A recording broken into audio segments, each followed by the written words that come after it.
Have you guys seen Space Force? Of course. No. It's better than I thought it was going to be. I love the bit where Flotus is getting those different outfits to come and they become more and more Republican and like these crazy, insane space-looking things. And it's just like, and he walks back in and he's like looking, he doesn't realize they're trying to, yeah, you go, Kyle, you go.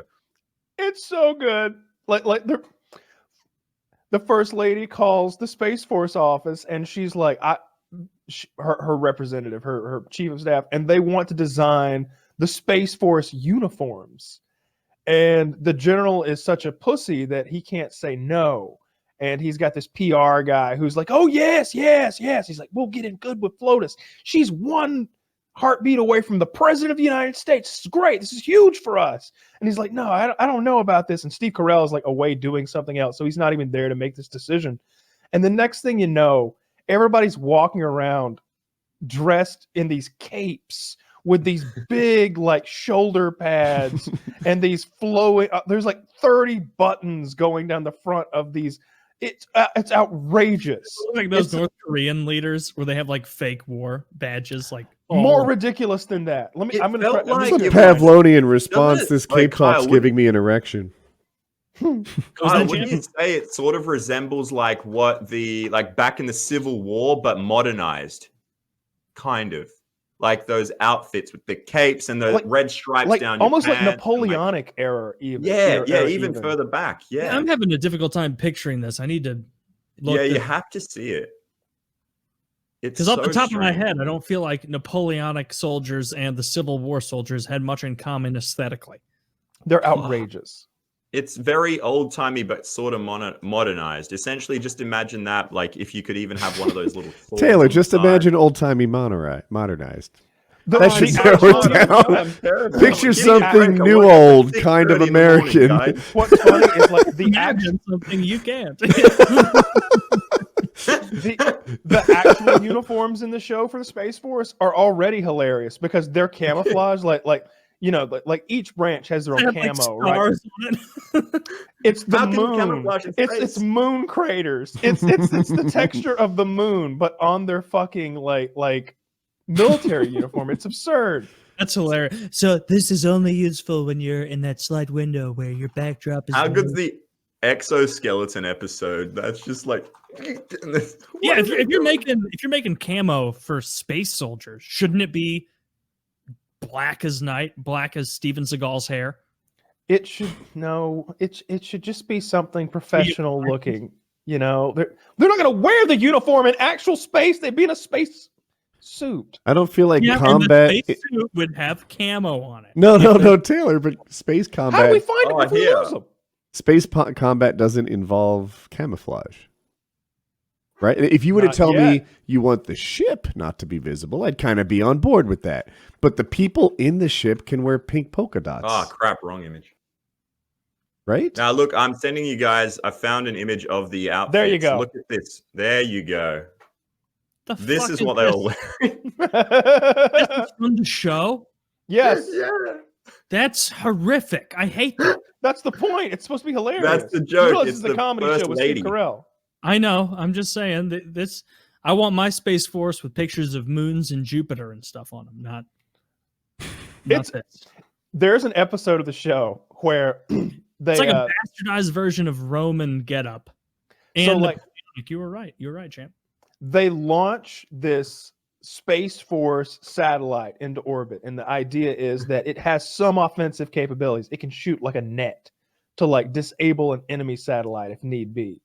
And they're all celebrating in mission control, Steve Carell and John Malkovich and all the other like sporting cast, and they're like watching a video feed of their satellite in orbit, and this enormous Chinese counterpart just zooms by and goes and cuts the fucking solar panels off of it, like they're like taking the wheels off a car in a bad neighborhood, and the solar panels just float away. So now they're just like, fuck, what do we do now? Like somebody's got to tell Trump. And they're like, no, we can fix this. We can fix this. It's like, do we have any men up there who can do anything? And they're like, the International Space Station is 150 miles away.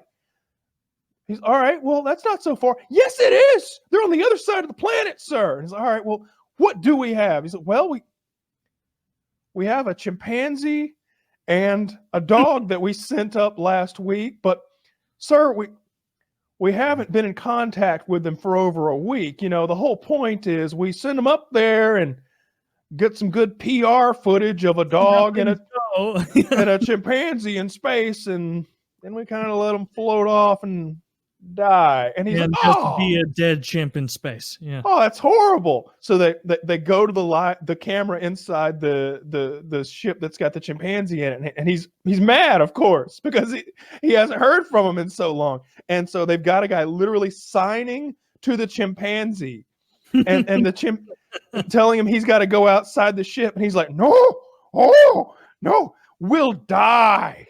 We'll die, like signing, and they're like, no, you won't die.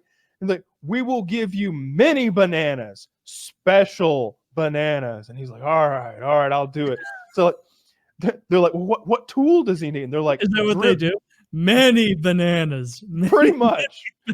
A special banana. And he's like, oh, okay. Yeah, so there's lots of people are talking about how good these bananas are. So it takes them 8 hours to tell it to pick up the power drill. For 8 hours, they have him looking at a wall with power tools on it, because he's got a laser on his head. And whenever the laser gets near a thing, they like signal him, like, yeah, that thing. But he keeps like going past the drill. So they wait till he randomly puts the laser on the drill. They're like, yes, drill. And he picks up the drill, and they're like, yes, you got it.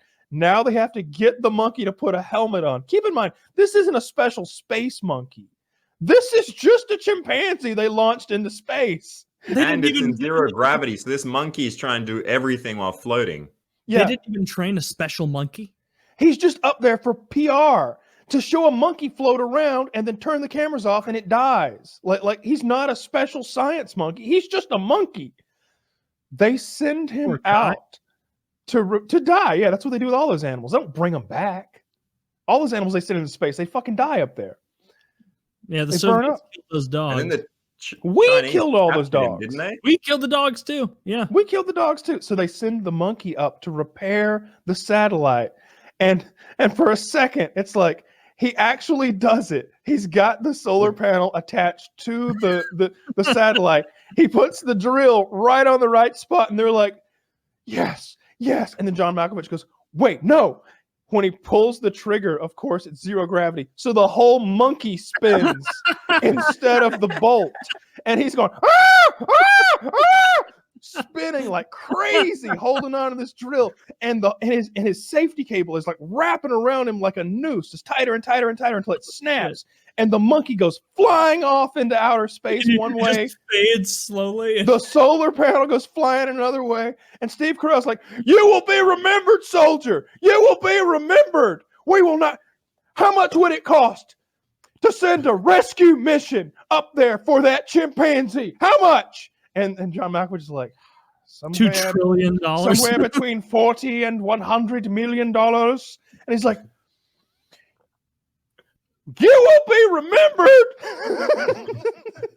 And he's like, and Steve and John Malkovich is like, can we now go to Chan's plan, sir? And he's like, what about the dog? And they're like, what about the dog, sir? Go to the dog. Let's see if we can get the dog out there to repair the satellite. And they click to the camera to the dog, and there's just a tail floating inside the ship, because at some point the monkey ate the fucking dog. And Steve Carell's like, you know what? To hell with you, you dog-eating monkey. You will not be you will be remembered as a dog-killing monkey. And then you look, and the Chinese spaceship has made its orbit back around, and they're opening up their doors, and the chimpanzee is flying into it, and they're like, do not go in there. Do not go in there, chimp. Soldier, do not. You must resist the Chinese. Resist. And he's going, and just flies into the China. And so then he has to explain to the president that they had a space monkey taken prisoner today by the Chinese. You're muted. Conspiracy theory. It was the Chinese that ate the dog. Oh. I won't stand for that kind of racism. I know, you'll sit. I will not stand for this. I mean, if anyone was going to eat any of the animals up there, they would have eaten the monkey first. Anyway. I bet dogs taste terrible. No bats available. I'd eat dog. I'd eat anything. I don't know what the big deal is. Like, I'd eat people for sure. Look at a dog's bill. Do you think that tastes good? Do you think you have some good marbling? If it's ill, what'd you say? I think he said build. Yeah, the dog's build. Like, do you think it has good marbling when you cut into those steaks? Like, no, there's no fucking way dog